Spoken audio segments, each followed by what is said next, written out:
what that means. Yeah. What's going on, guys? It's Dealer here back again with yet another RDX podcast with a brand new, well, not really, panel. And, you know, we got a ton of great topics today. Thank all of you for showing up. And I got to hit this pause button here. I'm so sorry. Something wrong is going on right now. And I got to hit the pause button right there. Thank you. Okay, so, yeah, I want to say thanks for showing up, guys. We appreciate it. And we're going to get into some intros as we get into some really awesome topics. We got a lot of good stuff to talk about. Last week's podcast was, it was canceled thanks to power outages. So for those that are still asking me to this day, that's why it's good to follow on Twitter, things like that. So before we get going, guys, let's get to some intros. Cole Eastwood, what's going on, brother? The naughtiest dog on YouTube, right? Yep. The naughty dog of YouTube. Yeah. I was just kind of changing it up a little bit. Really good. Things are great. We're like right in the middle of the summer drought, but I've actually got some games to play because of some old classics and some not so old. So I'm pretty excited. Playing Dirt 4. Just started Quantum Break for real after all this time. It's crazy, but it actually makes me excited. Like I'm going to be good. Yeah. It's good to play games as a gamer, right? So I guess I've been told. We also got D Batch, aka Darth D, with his brand new picture. Yes. What's up, man? I've been getting into the backlog of games just like Colt. I don't know, for the last few months I just haven't had time to play games, and the summer break here, the kids are home, so they like to watch me and play some of these games with me. So I'm actually getting through my backlog. So hopefully by tonight I should be done Wolfenstein, and then I'm going to go on to Far Cry, then I'm going to go back to God of War. So yeah, it's good times. And I'm testing these TVs, man. These reviews are coming, man. These TVs that are out this year, they are phenomenal. Would you agree, JKB? Are they phenomenal? Yeah. Where's mine? I wanted to welcome JKB from 3 Kilobytes to the show as a new permanent member. If you guys missed last week or a video of mine explaining the whole situation, Fonzarelli announced last week that was his last show. Like I said, that show was taken down. It was the power went out and all that stuff. So JKB is here in the place of Fonzarelli. We wish Fonz the best. He's got some things he's got to take care of. And, we're all really good friends. I just got done talking to him, actually. But, Jay, man, welcome to the show, brother. Thank you. Thank you for inviting me on. I really appreciate that. I took a look at your channel, and I see that you've got a hardcore audience that listens to everything. And I just appreciate the welcome that everybody gave me on Twitter as well. So thank you, everyone. Get used to it, man. A lot of positive response to that kind of stuff. And you got really good charisma. I think you'll fit in quite well. Speaking of fitting in quite well, we got Randall Thor guesting for Shady, who had some internet problems. What's going on, Rand? Thanks for showing up, brother. Yeah, thanks for having me again, Dealer. Hit me up about an hour and a half before the show. You're like, Rand, please. crawling through the DM. Yeah, even though last night when I joined the party, he was like, Cole, why'd you invite this dude? I hate him.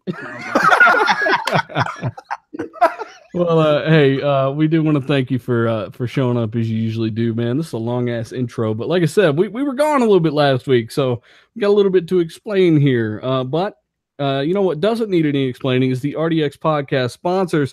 We got John Yoon, we got Mel S. Chief Exec, we got the Darsh Knight, we got Early Mendenthal, we got Guillermo Cabillo, we got Lethal Papa, Biggie 2316. Thank you guys so much for being RDX sponsors and powering the show like you do. If you're interested, link down below. Fallout 76. Looks like Sony are up to some shenanigans here, Jay. They are blocking crossplay with Fallout, not only Fortnite, which is a big clusterfuck, but now they're doing it with Fallout. According to Todd Howard of Bethesda, they do not want to play nice. Is this acceptable to you? What do you think about this? That's to be honest, it's tough because I know the inside of how the industry works. It's about money. It's about making power plays. I don't think Sony has anything else that's going to replace the idea of playing with other consoles. So I don't think they have some sort of secret weapon like, hey, all of a sudden you can play with Android devices or something. So I don't think it has anything to do with that. I think it's just money. It comes down to money. And I think it's more of a power play myself. Well, I mean, they're in first place. They don't really need to play nice at this point in time. I mean, if I was Sony myself, I don't think I'd really open up the floodgates to say, hey, you can play with me. I mean, there's how many people already playing on PlayStation 4? I don't know. Depends who's in charge over there as well, right? Yeah. I think that when you're in first place, you kind of become complacent, right? You're like, oh, we got this. We could do what we want. Here's the question, everybody. I was wondering, does this backlash really matter?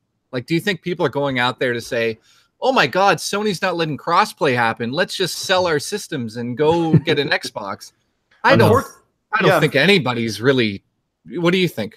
Well, unfortunately, crossplay isn't really a thing. It's not been allowed to become a big thing, so it's not something we're missing out on. So you're right, JKB. You know, they can't like, man, they're not letting us do this thing we never get to do.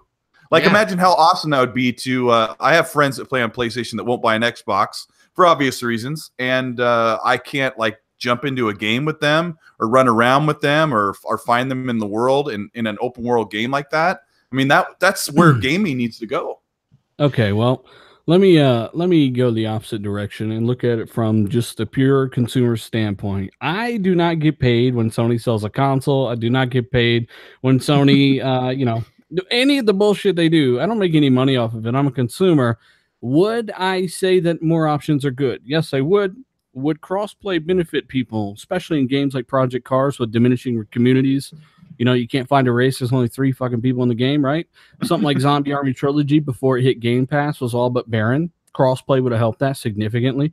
And not to mention co-op experiences would definitely have been helped. And, once again, it's a power play because Sony, you don't have no incentive as the first place guy to say, okay, yeah, we'll give you a reason to consider buying the other console and playing the other console because you can just play with your PlayStation friends anyway. Why would they do that? So I get it on the business side, but on the consumer side, I would still say they are fuckfaces for doing this.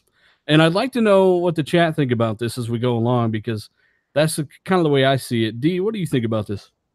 I understand where they're coming from a business standpoint, but at the same time, Sony claims that they're for the gamers, and this clearly isn't a move that's for the gamers. It's for their bottom line, because that's a great point.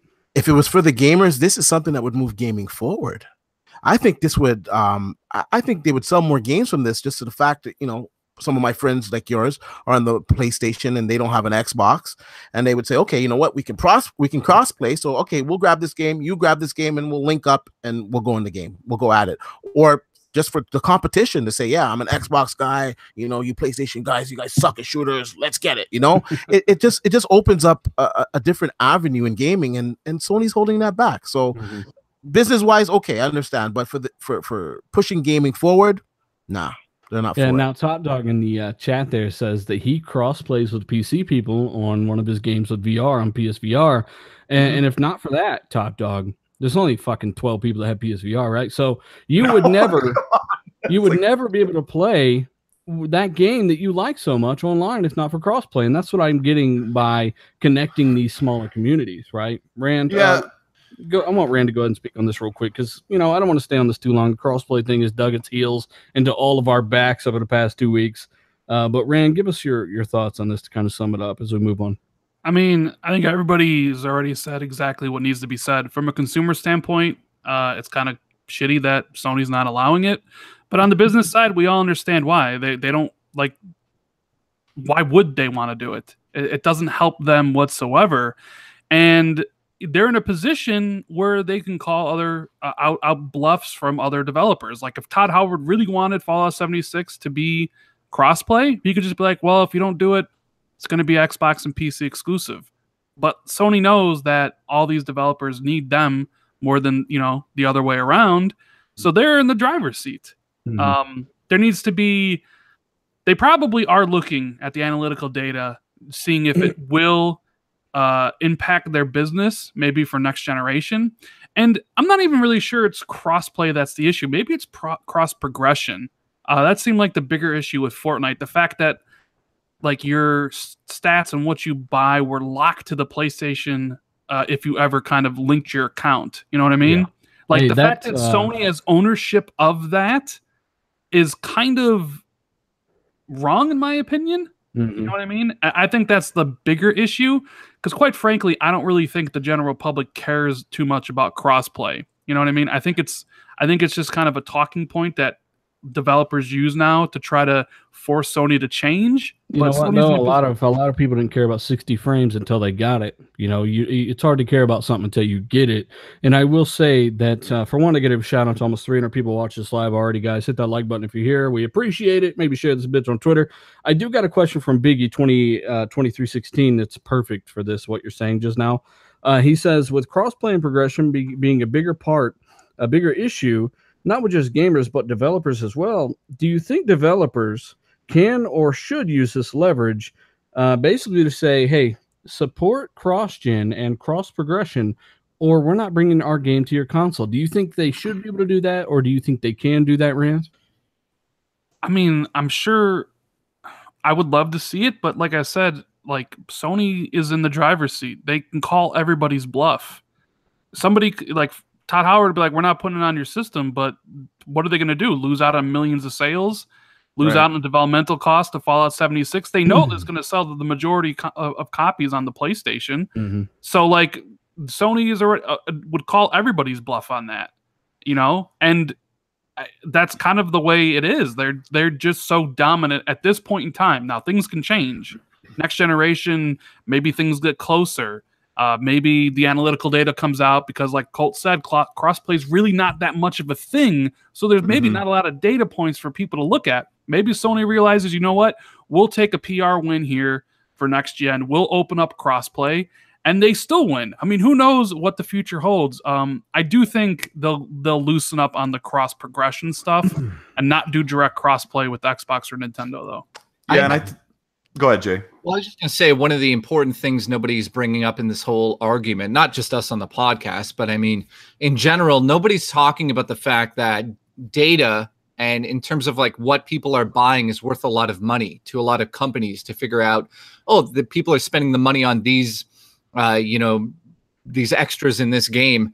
And nobody's talking about the fact that maybe not next generation, but the generation after that, we're going to go to essentially a streaming service platform at some point in the future, whether you like it or not.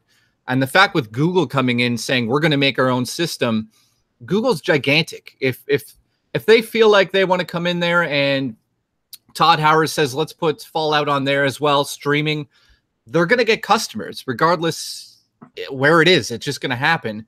And I think what Sony's doing right now is saying, no, we need to lock down everything right now for the future, because it's not just about the next generation. It's about the actual future where we don't have discs. We just have users. And I don't want my user to go on one platform and to be able to tie it in here. It's like Netflix saying, hey, Netflix opens up their gates and says, any company can come in and use any of our data that we've collected to say, like, this player spent this money. They don't want that to happen. Like, that's something that Sony wants to keep a lock on. I think that's a huge part of this as well. And nobody's really bringing that up. No, the Netflix comparison, I don't know if that's the best one, but I get what you're saying. Well, the thing about Netflix is, I know that it's film and stuff, but when you're an independent producer and you put your film on Netflix, Netflix is very stingy on what information it tells you, what the user did, like, exactly what they've done with that. Have they watched it all? You get that data, but what I'm saying is Netflix doesn't go out there and then share it with another corporation that has a streaming service. Yeah. You pay money, you stay with that company, and that's it. I think it comes down to, it's just they're tying it all up. They're tying all the loose ends up. They don't want that to happen. Yeah. And I think the more perspectives and possibilities we can present here, the better. And it's a good point. I got to give Black Raven a shout out in the chat. He just got off work, checking out the show. Lethal Papa, Noof Nukem, Salty's Gaming, all you motherfuckers. Thank you so much for checking out the show. You know what, Rand? Sony took a little shot earlier. Did you see that? I did, yeah. And just to kind of give the information out here, Sony say that they are the only company that can make a AAA game that crosses into all three regions. Games across all three regions or all regions, basically meaning they're the only ones who can make AAA games that appeal worldwide. Now, here's my thing. They make phenomenal AAA games. We know that. We've talked about God of War and things. But don't they really just, in the AAA vein, don't they really just make third-person kind of action-adventure games at the moment? I mean, that's not really what he's talking about, though. And it wasn't really necessarily a shot at Microsoft. It was literally a shot at EA and Ubisoft as well. I think it was a shot at the entire industry. Well, it was a shot at the entire industry. I mean, he's talking about because they have worldwide studios and they have, they're centralized in North America, Europe, and Japan. They can actually localize for all of those at the same time and launch at the same time. Even though Ubisoft does a lot of that, they don't do Japan, and neither really does EA. That's what he's talking about. He's talking about how they have the bandwidth to do everything for all the different kind of countries out there. Where he wasn't, I don't think, in my opinion, he wasn't talking about, oh, God of War is so amazing, nobody else can do it. He's just talking about the structure of worldwide studios and how they're literally global, where the other companies aren't. Well, looking at what they're putting out, I don't know. I fail to see I don't know. Shinsaya, thank you so much for the super chat, brother. The power will hold this week. Hopefully. Colt, what do you think about this? Do you think this is something that maybe rings true? I just have one closing statement. There's no way that they're going to sacrifice 10 million units sold on a game for the 1 million that really, really, really want crossplay. And I think that's really why it's not being addressed. And it's something that Microsoft and Nintendo want, because they can look at the bigger picture and they think it would be great if we can all play together and have this unified thing where we can come into, just imagine all these games that we buy, like Far Cry was fully co-op the whole time. And if everybody could play together, on the platform that they bought it on, the game sale still goes to whoever and the console sale still goes to whoever. But Sony kind of has this attitude why should we give anyone a reason not to buy another PS4? And I mean, it's a business thing, but I mean, gaming is bigger than that. And little moves like this make the gaming community bigger and better. And I think that's where we need to go. So that was Cold Eastwood with the time machine. Taking us back to the crossplay days. What do you think about this topic here? He wasn't paying attention. Get in the DeLorean, buddy. I'll ask D-Batch. We'll come back to Colt. D, what do you think about this? Do you think the statement rings true, or do you take it the same way that Rand takes it? The statement kind of does ring true for this generation. Currently, they're feeling themselves, and you know what? Rightfully so. Their single player games are knocking it out the park. Everyone's playing those games right now, so it does have some validity to it. However, I don't know how that's going to go next generation. We're getting out of this generation now, so a lot of companies are going to be looking at what Sony did this generation. They're going to try to emulate that. So yeah, I don't know how long that statement's going to hold true to. Well, I mean, it's not hard. Just spend a good amount of time with a good budget on good ideas. I mean, that's what made God of War. And for other companies to kind of mimic that, they just got to make complete finished games. Go that extra mile. That's what separates some of these games. I think it's pretty fucking simple to get on there. Rand, do you have any idea what Turtle Rock are working on? They're working on a AAA FPS and a globally known franchise. What do you think this is? And Turtle Rock, too, for those that don't know, maybe you can tell them a little bit about Turtle Rock. Turtle Rock, they're the ones who made the Left 4 Dead games for Valve, and they also made Evolve, which, if you recall, won Best of Show at E3 a couple years ago, and then it came out and bombed. Oh, man. So they're making something new, and it's a globally recognized franchise, right? AAA, globally recognized franchise. So, of course, people are thinking Left 4 Dead 3 is Valve getting back into the game-making business. There have been kind of reports saying that they were thinking about doing that, potentially doing some of the multiplayer for Halo Infinite. I heard, people float that as well. How about the multiplayer for Doom Eternal? That was also suggested. As we know, the last Doom, the multiplayer was done by Splash Damage, if I'm not mistaken. I don't know. I mean, is it like their own game? Probably not. So I think they're doing mercenary work for another big studio, like the multiplayer, while the other studio does like single player. It's going to be interesting to see what they're working on, because Left 4 Dead was pretty damn good. Left 4 Dead 1 and Left 4 Dead 2. Evolve came out in 2015, right? Yeah. And it's like, what have they been doing since then? That's a good question. What have they been doing since then? I don't know. What do you think they've been doing since then, Colt? Well, Thumbs. I don't know. I guess it was like 2 years after they were working on their free-to-play model, but nothing. I don't think they're doing anything. I remember that game looked really cool, but 20 minutes into the beta, I was like, no thanks. So that's funny because everyone's asking for Left 4 Dead. Obviously, they're asking for Half-Life, but people want a sequel for Left 4 Dead, and that was I didn't realize back in the day that was a 360 exclusive. Look, if people want to play Left 4 Dead, there's this game coming out called Warhammer Vermintide 2. Yeah. It's pretty much Left 4 Dead.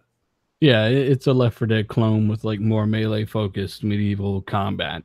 And it's in Game Pass. It's day one Game Pass. So if you're in also in Game Pass, Zombie Army Trilogy, been having a blast with that. Was just doing some co-op action with Lito Papa and Zelker and some other guys. That's a good time, man. Red Faction Remastered Gorilla remasters on the store. That's a good time. The 60 frames. That's some good stuff. But Turtle Rock, I mean, I just figured I'd throw that out there. It's I don't know. They got a reputation, but their last game kind of flopped. It'd be interesting to see what happens with them next. Death Stranding. D, did you hear about this?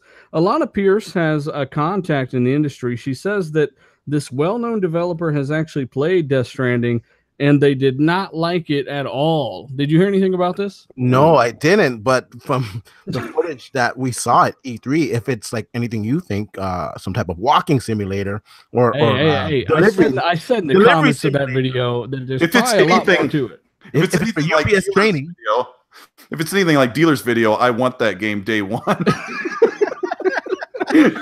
I did a video, for those who don't know, Death Stranding FedEx Delivery Simulator. It was just a joke. But in the comments, I said, I'm sure there's a lot more to this game.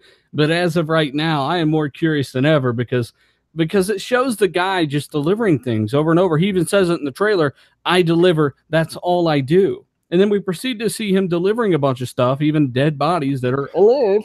And you gave that baby more charisma than anything I saw in the other trailer. But what did this developer say about playing it? She said that he didn't like it at all. Wow. Which means that it was playable for sure. We heard him talk about delivering packages. We saw him delivering packages across wide open, sprawling areas. I really doubt there was anything nearby him for him to be like jump into a tank and do something cool, right? Like he was just walking. Yeah, that's not the game. Jay, have you seen this trailer from E3, Death Stranding? Oh, absolutely. What do you think about this? Like, do you think it could be this bad, really? I don't think it's that bad. I think that just, the idea of keeping such a tight secret on exactly what the hell you're doing in this game is probably not the best idea for him, but, he can do whatever he wants. Mm-hmm.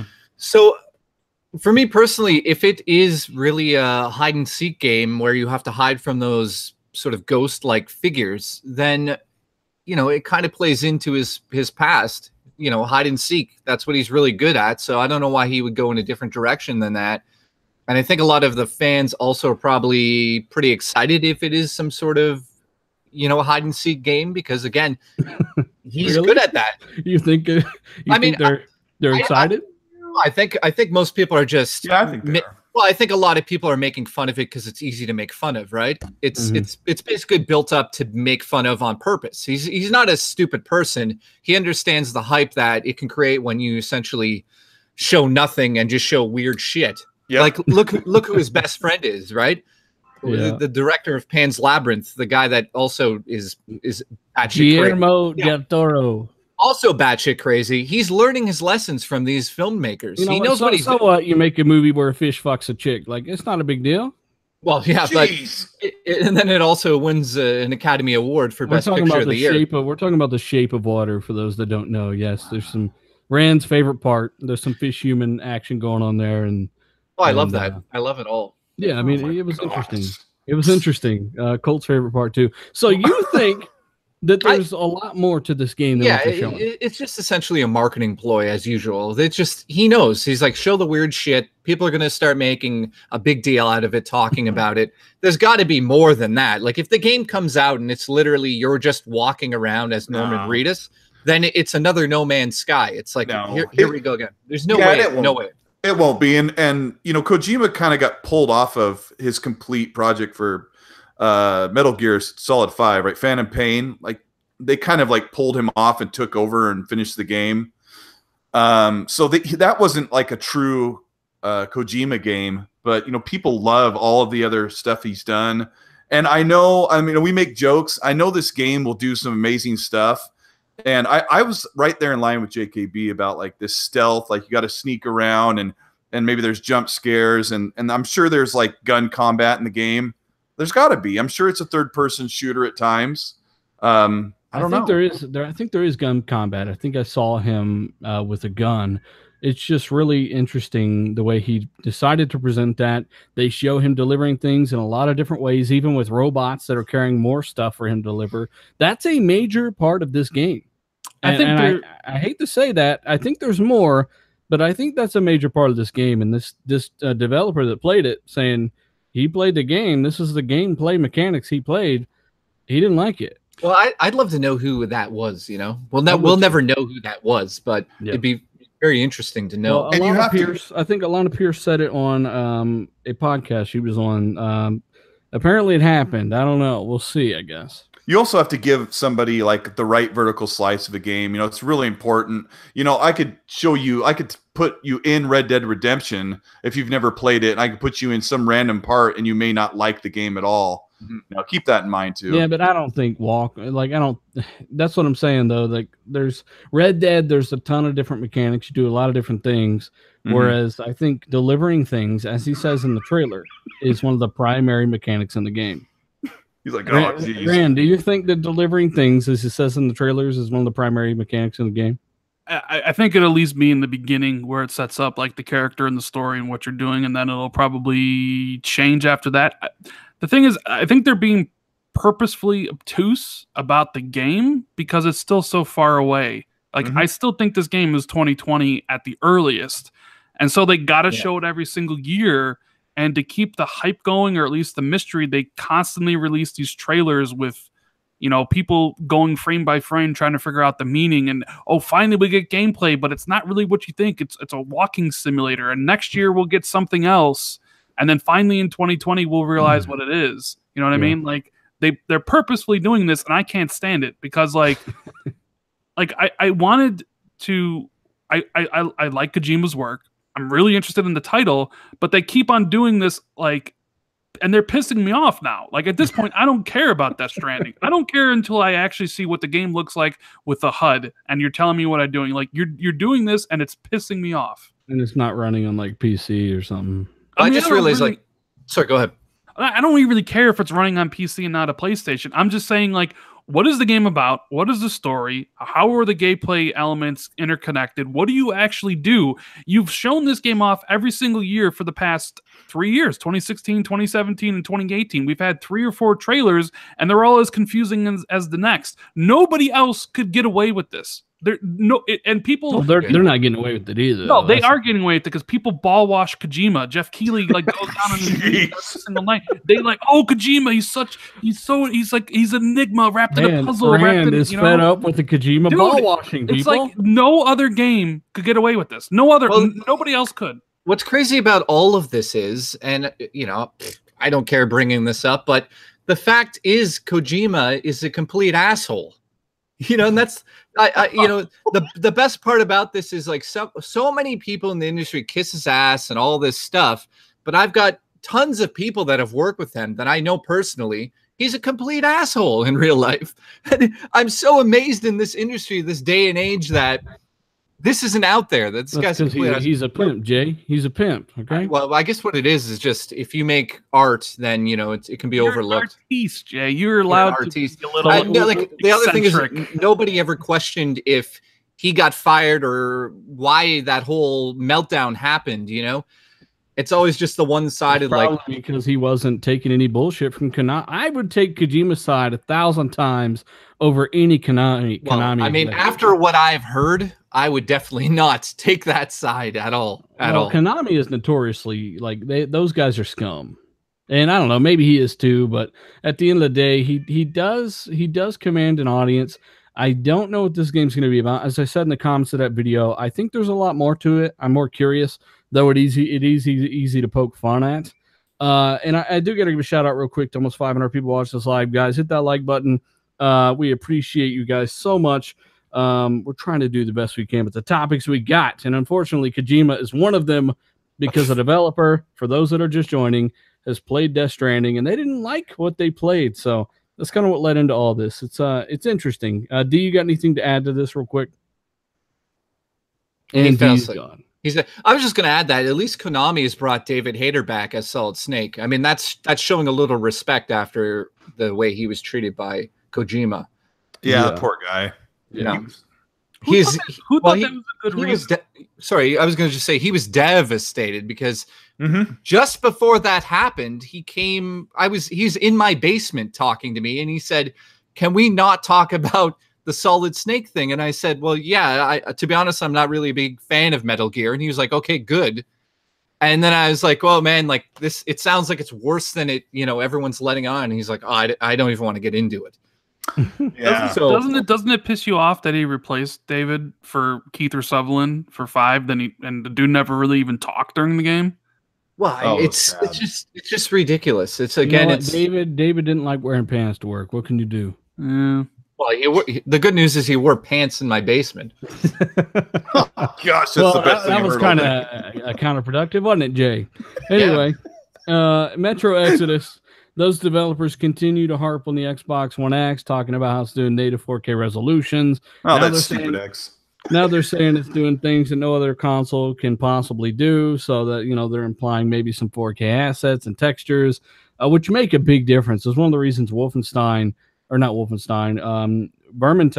Warhammer Vermintide 2 looks so phenomenal in the X, and I think we're going to have another Shadow of War situation here. Remember the Progresso suit textures, Colt? You remember that, right, Colt? Oh, all too well. Yeah. We had the Super textures on the Pro, and then Digital Foundry compared to the X, and I think we're going to have another situation like that with Vermintide 2 Pro versus X, where one's running 4K assets, one's not.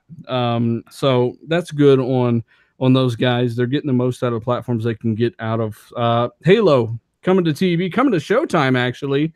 What is this show based around, Ran? It's based around Halo. Yeah, I mean, I don't know when in the Halo timeline. I don't know if it's supposed to bridge Halo 5 to Halo Infinite. I don't know if it's supposed to be a retelling of Halo 1. I don't know if Master Chief is even in it. All we know is that Showtime is doing a 10-episode run, starting filming early next year, 2019. 10 episodes. And that's really it. Although it is pretty interesting to see that this finally took shape after 5 years. Remember, this was originally announced back at the reveal of Xbox One. And then for whatever reason, it was put on the back burner. And then once Terry Myerson, the asshole, leaves, we have 4 new studios, a brand new studio being built up, and the TV show that was long rumored to actually be in production. Kind of interesting. Coincidence? I don't think so. Really interesting. Speaking of interesting, Kid Smooth, you fraud. This super chat. He's very clever. Follow at Kid Smooth on Twitter, doing a Crew 2 giveaway in 3 minutes. Thanks, Kid Smooth. We appreciate support and super chat. You fraud. Never even heard of him. He's giving away Crew 2. Not bad. Shout out to Kid Smooth, good buddy of mine. So yeah, I don't really give a shit about these TV shows, but I really hope it's a docu-series on how Locke died before Halo 6, and that's all that really matters. And we just find out how Locke died and how he never made it into Halo Infinite. I think it's going to be. I think it's going to lead into. Well, I'm not saying the story is going to lead to it, but I can easily see, and maybe Jay will agree with me on this. Since it's filming early next year, probably won't come out until 2020. Halo Infinite's supposed to be launching around then. I wonder if they do the 10-episode series, and then after episode 10, the next week, Halo Infinite releases. Kind of like a cross-media build-up. You got the TV show, you got the game leading up into the the whole Halo thing. What do you think? What do you think about that? TV and game as far away as possible from each other. I mean, it's all promotion though. It is. Halo promotes the TV show promotes the game. What do you guys think about that? The real question, Rand, is it going to be in VR for Top Dog? Can you watch it in VR? Gosh. What were you saying, Jay? I just think it comes down to marketing again. Like, there's a reason why all of a sudden it's come back and Halo Infinite was announced. I think obviously I agree with you. It's going to take place probably within the first 5 minutes of Halo Infinite. So we're going to see the 10 episodes and then you can go play the game. Well, I guess we'll see. It's coming sooner than later. State of Decay 2 celebrates 3 million players with what some people might consider abysmal DLC, but I'm not. What's the deal with that? I don't think that's the. Aren't there supposed to be expansions for State of Decay 2? Yeah. There better be. We bought the Ultimate Edition. Yeah. There's supposed to be expansions for State of Decay 2, but they released a Freedom Pack, which is like firework guns and trucks and America, you know, like that kind of crap. So, but they are celebrating 3 million players. D-Batch, is that surprising to you? I thought it was a failure. I thought it was a flop. I thought it was horrible. I thought it was trash. I thought it was shit. Well, I told people that were saying that, I said, listen, you might not like the graphics. They might not be comparable to God of War, but the game is a good game. And at the end of the day, that's what we play. We play games for enjoyment, to have fun. That game is fun. And, you know, there's not that many really good zombie games, to be honest with you. And this one is solid. You can build a solid community. You can play with your friends. It's a fantastic title, and it's $30. So, of course, or $10 on Game Pass. There you go. And it took MPD in May, as we all know. It did take #1 in May, beating out God of War, beating out Detroit Become Human. Detroit did over 1 million or some shit, they already said. So MPD goes off of revenue. This is a $30 game. Some people are like, well, it did have a $50 version. It came out also 4 days earlier, so that could be... No. Jeez. Very few people bought the Ultimate Edition. That's how these Ultimate Editions work. It's for the hardest of the hardcore.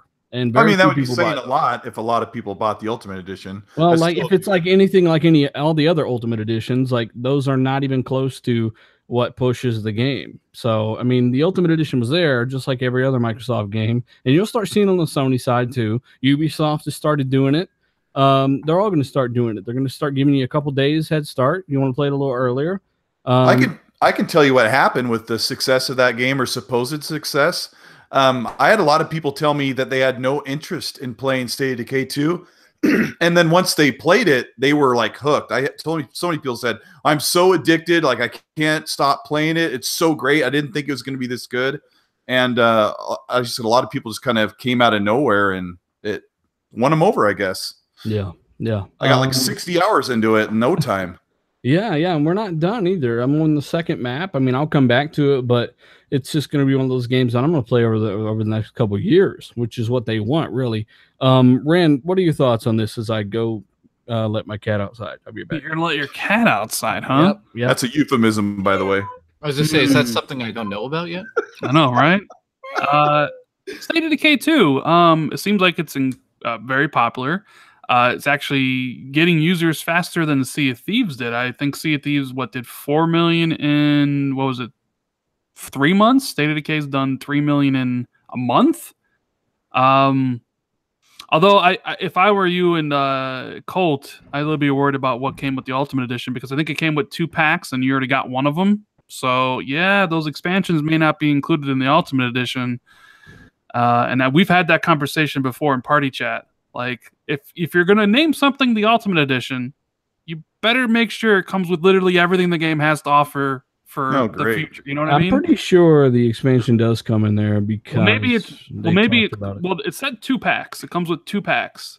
One of them's already released. So unless the other one is the expansion, I don't know. I wouldn't be surprised if it wasn't, and then you got to pay for the expansions anyways outside of the Ultimate Edition. I mean, I don't know. that would be horrible. I don't think they'll go that route. I mean, Forza Horizon 3 did it. Yeah. I mean, Halo Wars 2 did it. Like, Forza 6 did it too. I can keep naming names where Microsoft has done this. It's good enough.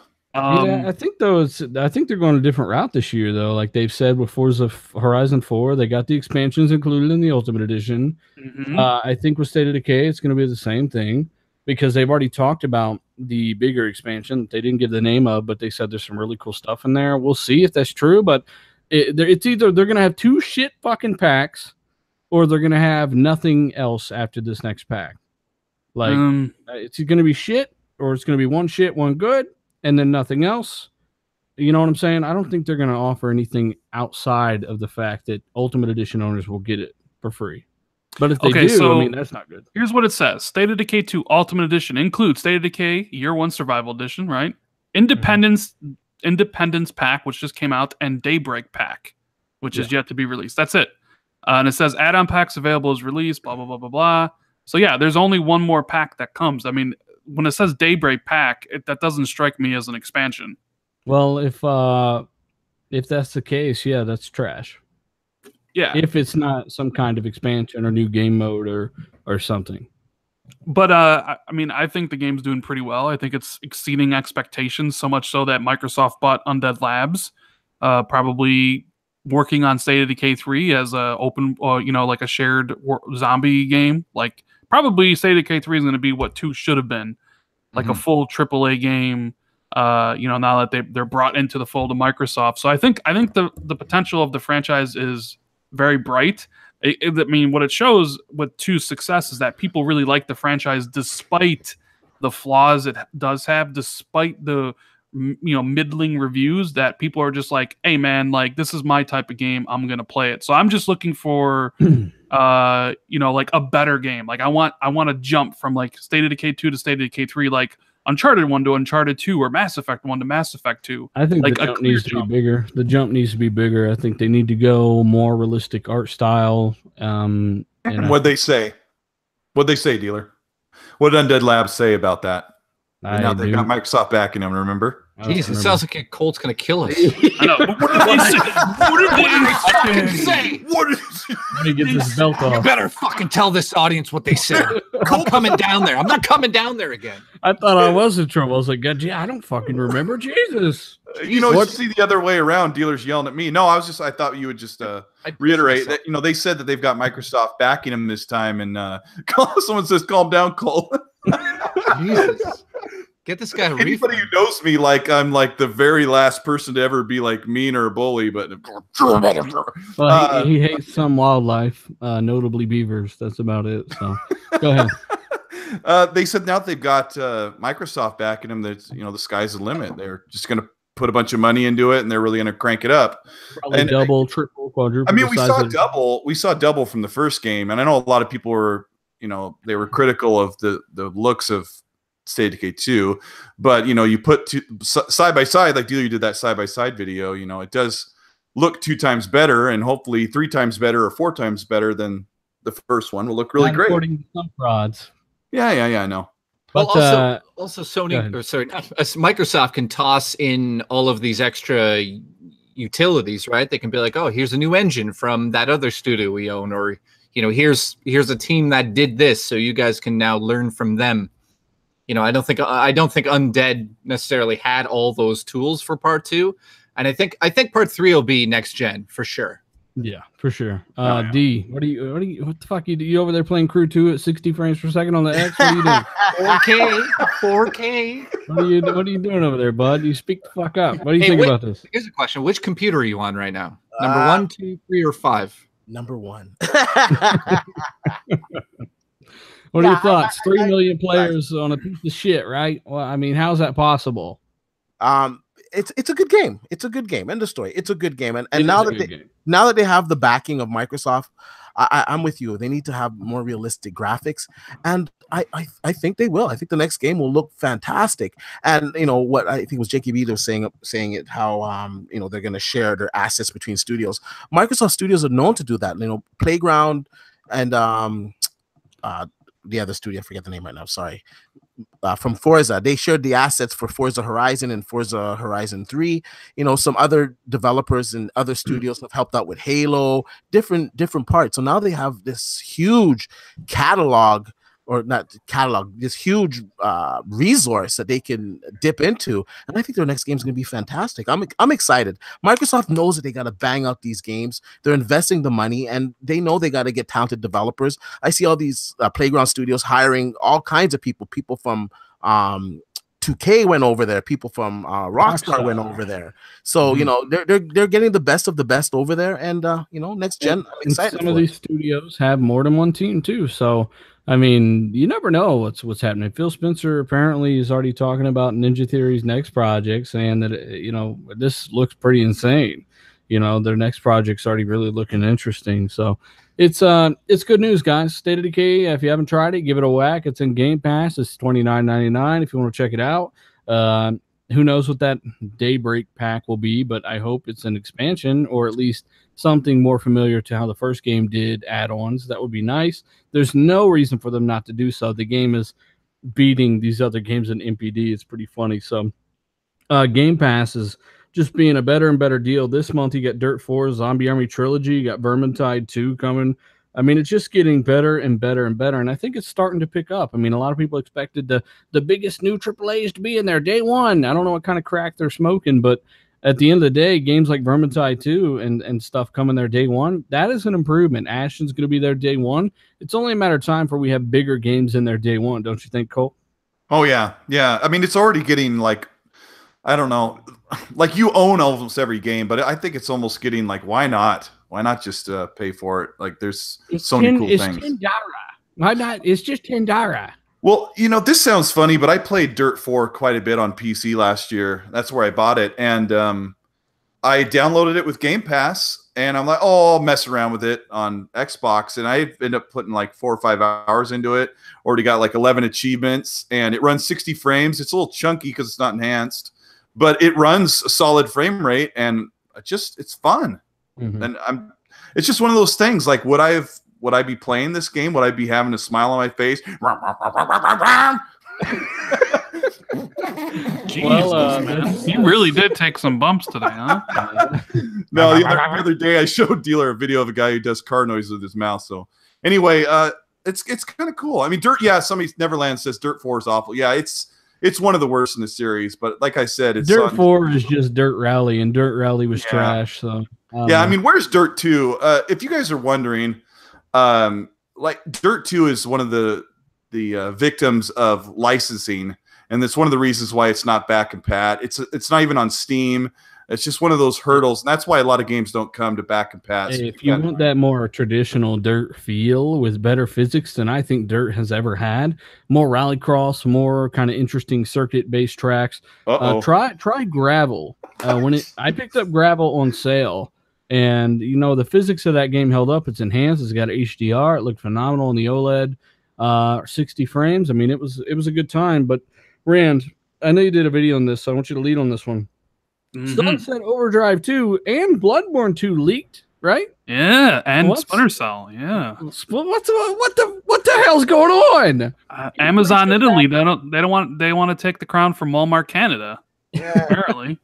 Well, before I let you get into this, hey, I want to say shout out to almost 550 people watching this live, guys. Hit that like button. We really appreciate it. Maybe share this thing around. It really helps. Rand, I know that Insomniac had a comment, and we'll kind of get to that last, but explain to the good people here, where all this came from and what happened. Yeah, so I believe 2 days ago, pre-order pages went up on Amazon Italy for Bloodborne 2, Sunset Overdrive 2, and Splinter Cell, sparking a lot of people to take notice and be like, yo, what is going on here? And of course, the one that caught people's attention is Sunset Overdrive 2, mainly because it's the one that a lot of people think will never happen. I think people believe Bloodborne 2 will happen at some point, and Ubisoft's been very open about, we want to do Splinter Cell. We just are working through some things. And Sunset Overdrive 2 was kind of where people are looking at and like, wait a minute, Insomniac said that they would love to do a second one, but Microsoft's holding it up. And then they're making Spider-Man, and Spider-Man's about to end production because the game's coming out in 2 months, right? So it's like, is it possible that they already have a team working on Sunset Overdrive? Phil wants to get, open. He said he's opening up the checkbook. He wants to get more games for first party and Game Pass. Well, furthermore, is a lot of people make the mistake of thinking that if there were a Sunset Overdrive 2, that it would be an Xbox exclusive. Right, but on the page it did only say Xbox, just like Bloodborne 2 did only say PlayStation. That feels like shelling out a lot of money, Well, I don't think it's real. I think somebody just is playing the joke here because, I would imagine with Insomniac, they're not big enough to do they're not big enough to do Spider-Man and Sunset Overdrive 2. They're big enough. They have one big team, and then they have a couple smaller ones to do other type of games.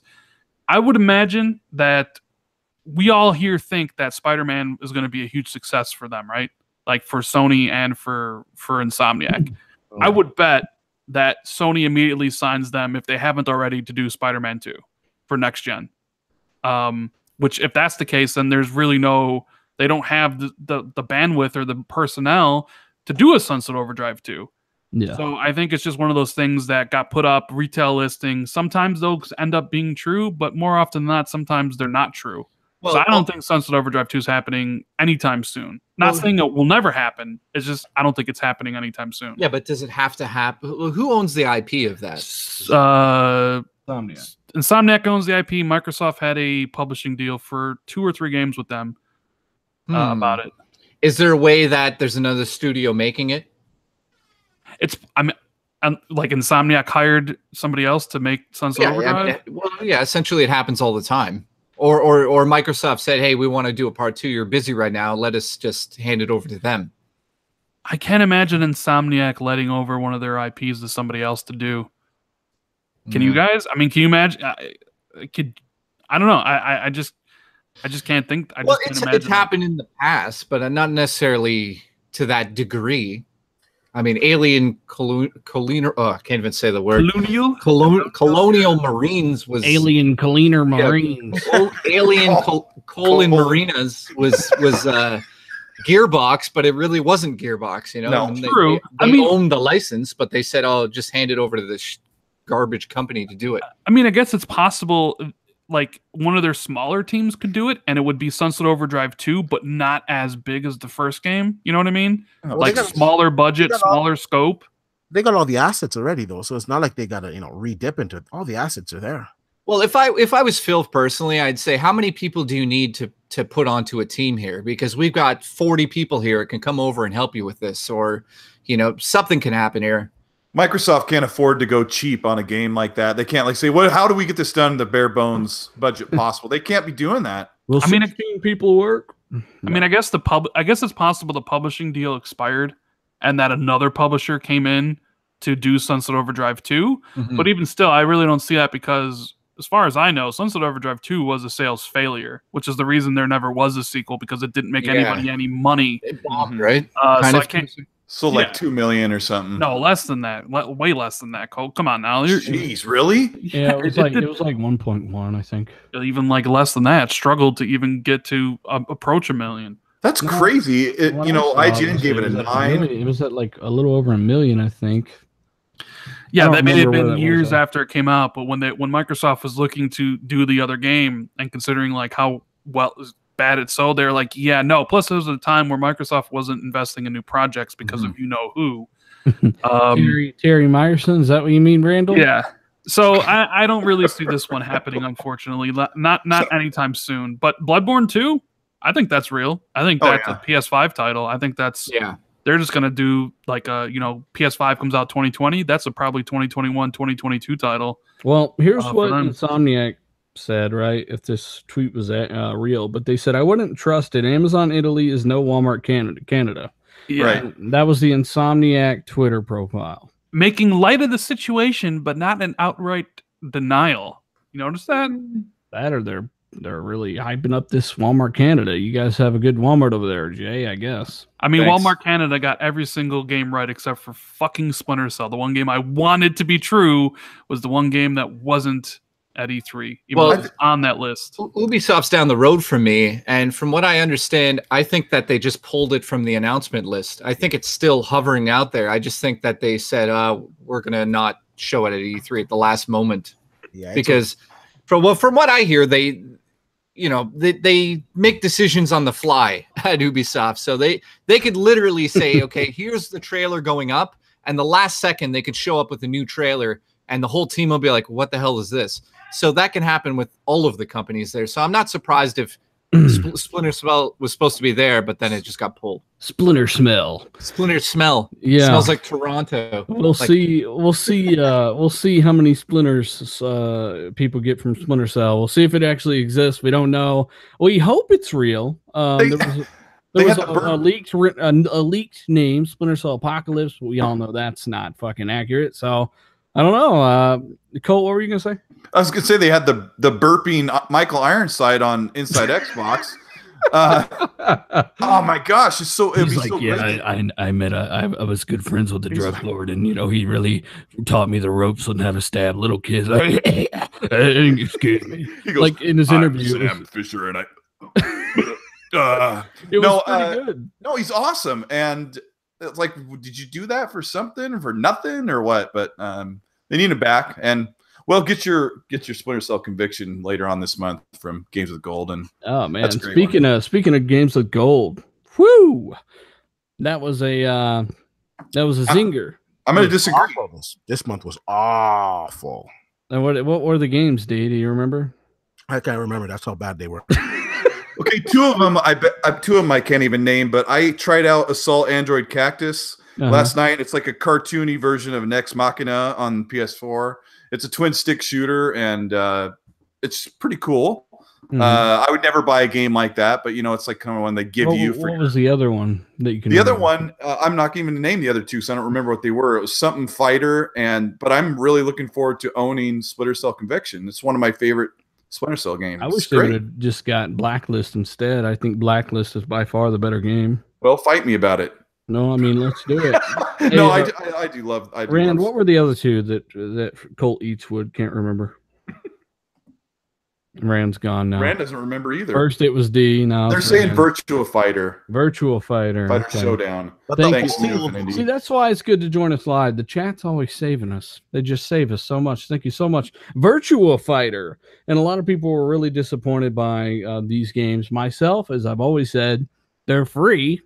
So it's kind of hard to shit on things that are, well, I guess you pay for them, but you used to pay for the same price for just online. Now you get games. I mean, it's kind of hard to shit on them, but at the same time, we've seen them do much better. So it never hurts as a consumer to ask for more. That's my logic. Jay, did you hear about, it was kind of a big deal when these games came out. Everyone was barfing all over their cats and dogs over this. Oh, the gold games. I to be honest, I don't know how people can keep up to all of the games that are released. I just don't, as a reviewer, I have like 5 minutes to look at a game. You know what I mean? So when something like this comes out, I look at the names. I'm like, what the fuck is Cactus something? I feel bad because I always picture the devs of like the Cactus game, like looking at this stream going like, they're going to like it. And then we're like, fuck the Cactus game. And everyone's like, oh, well, apparently that one's pretty good. I think it's not that the games were necessarily horrible. Like Colt said, Assault on Cactus, whatever the fuck. See, I told you. The devs game are crying. That's a good game, apparently. It's just that it's not a AAA game. There are no AAA games that are current on this month's Games with Gold, and that's why people were a little let down. No, come on, guys. Like, I've watched it every month, and there's always like one old AAA game, 2 indies, and 1 like weird game. That's like Games with Gold every month. And this right? month it's just 2 indies, and the AAA is Splinter Cell Conviction, but I beat it twice on the 360. I'm talking like Xbox One. There's usually an Xbox One kind of bigger game there, at least once, one maybe. I mean, I'm sure that there are plenty of examples of it not being the case, but it's always good to have a good AAA game in there somewhere. But it's push and pull. It's like you said, like to complain about these supposed free games. Yeah, it's just kind of like you should have better things to worry about with your life. But I mean, there should be at least one game, and that's what I tell people. At least think there's got to be one game that month that you're like, oh, I'll play that for a little bit. Hopefully, I mean that's what you're hoping for. Yeah. It's all Damage Control. Who gives a crap? It's all Damage Control, D-Batch style. Hey, I got to give a shout out to 550 people watching, or close enough, watching this live, guys. Hit that like button. We really appreciate it. Let's try to get to 300 plus or 300 likes before the end of the show. It really helps. And you know what? Apparently, I did a video about this. Developer talking about Microsoft swinging for the fences, where I linked a WCC Tech article. But apparently that was an Iron Lords interview, and I didn't even know that. So just if you want to check out their full interview of that, go to my video. Xbox Isn't Playing Around, whatever. It's one of my last ones. And go to the source link there and check out their show. But apparently Microsoft are not fooling around anymore, D-Batch. They want to win in hardware and software. This is coming right from a developer, State of Decay developer. And he says, you know, he's definitely going to be working on State of Decay for quite some time, implying that there's definitely a sequel. We all know that. We've heard these things behind the scenes. D, what are your impressions of this developer and what he's saying? Where the fuck does everyone keep going tonight? Well, I'll cover for my Canadian co-host here. Yeah. You know, Jesus, it's D, then it's Rand. Listen, he's taking I was muted. My bad. I was muted. Taking a talking He's- down. He's over there blowing on all his GPUs. I'm like, what the heck? yeah. All right, D, go ahead. I don't know why anyone's surprised by this. Let's be honest. Microsoft kind of got their asses kicked this generation. We know why games weren't coming out. We know who was holding it back. That's no longer the case. They've got new studios. They got the open checkbook of Microsoft, and Microsoft is a multi-million-dollar company. They have billions of dollars. They're just fucking super rich. And when you have that available to your studios, you better believe that they want to be number one in everything. And that's what did them in this generation. The lack of first-party exclusives, and of course the Xbox One not being as good as the PlayStation 4, but it was mostly the exclusives. So now they're going to address this next generation. Hopefully they'll come out wailing and make up for the mistakes they made this generation. Why are you surprised? These guys have money, and now the floodgates are open. Yeah, I think it's very clear what they need to do here. They need to have first-party support out the ass, and it's got to be spectacular. Like every game that comes out on launch for the next Xbox has to be something that we go, oh my God. Mm-hmm. It can't just simply be, here's another launch, here's the Halo and a couple of games that we also, worked on. It needs to be like all of these studios worked on their passion projects, and here's all 5 of them on launch. If it's that sort of magnitude of a launch, then Sony, is going to be a little nervous about that, because they went out there, bought all these studios for a reason. It's not just to be like, hey, we're going to get some games. They know that this next launch is a big deal. And 5 exclusives on launch will be insane. Well, I might spread them out over a year, honestly. No, to be honest, I don't think they're going to do that, man. I think that because of the whole streaming network that's coming into play after this next generation, I don't think Xbox can really afford. And I'm not talking about money. I'm talking about just the idea of like fans going over to the Xbox. I don't think they can afford to not do something that is a little bit extraordinary for the audience. We can't just get another Xbox and, it does 4K and it's spectacular graphics and it plays the games amazing. And the fish react to you. Yeah. What? The what? The fish react to you. The next generation Call of Duty fish. Yeah, exactly. The fish react to you. But it needs, that threw me off. That it needs to be something spectacular. It can't be just like, oh, we got the studios, here's some games. It needs to be something special. Like if I was a PlayStation 4 guy right now and I'm looking at Xbox, how would I ever want to go back over there unless they got something that I just can't get on my system? Well, I mean, if you're an honest PlayStation guy, you want that performance. The same reason you went to PlayStation in the first place all them years ago. So, yeah, but how does that work for Microsoft at the end of this, right? So, I mean, I don't think, I'll say it publicly here, and I've said it before. I only play third-party games on my Xbox One X. There's no other place I play them. I don't care if the Pro is amazing or whatnot. I only play it on my X because it's the best system to play those games. Yep. First-party games, that's all I do on Sony. Xbox X, it's all third-party and all their first-party games. I love my X. I love it to death. That's a lot of games too, Yeah, and it's no, there are no games. Actually, they canceled all games for the rest of the year. Xbox isn't allowed to play anything. All developers and Netflix. publishers ceased development on all of their titles for the rest of the year, and Xbox had no game. Well, I gotta ask everybody here, like, as this being, we never discussed this before me coming onto the podcast. I obviously play all the systems, and I don't really lean towards one or another. But I will say Xbox One X is my favorite system to play all my games right now. But I'm saying, what does Xbox have to do to really be like, okay, here we go. This is the next gen. We got to do something to change the landscape. What are they going to do? Just just go into it on cruise control? No, I don't know. Well, I think Phil nailed it on the head when he said frame rate. I want 60 frames per second in Fallout 5 and Skyrim and Elder Scrolls 6. I want 60 frames options on every game. That's really what makes it feel like a PC gaming experience. I'm sure you probably play Wolfenstein 2 on the X, right, Jay? Yeah. That feels like a PC game, doesn't it? It looks like the PC game. Absolutely. It's a phenomenal experience. 60 frames per second separates the divide. And really, if they can invest in a fast enough CPU, them working on DirectX powered physics and all the things they can do there, it's frame rate, it's physics, it's animation, all of those things, all the detail in the world, the complexity of the geometry, destruction, all those things combined with simulation is what's really going to step up the game. And that's like, how are their first parties going to use that? For one, I think they need to develop a proprietary engine and stop using just Unreal Engine 4 on everything. Well, make your own engine like Naughty Dog do. They get those results because they have custom software that takes advantage of their box. Well, Microsoft is really pushing for ray tracing, like proper ray tracing. Ray tracing could be that big thing, D. Yeah, and they're going to be putting into DX12, and apparently, it's supposed to revolutionize the way we look at games, because these games are just going to look so much cleaner, so much more realistic. So of course all the light will be casting right, no more baked lighting and all that shit, and the textures are going to look excellent. So I think they just got to wow us. They got to wow us with some great looking games, some new experiences, something like Gears of War when it initially came out. You couldn't play anything like that anywhere else. It was just fucking amazing, and they need to get back to that.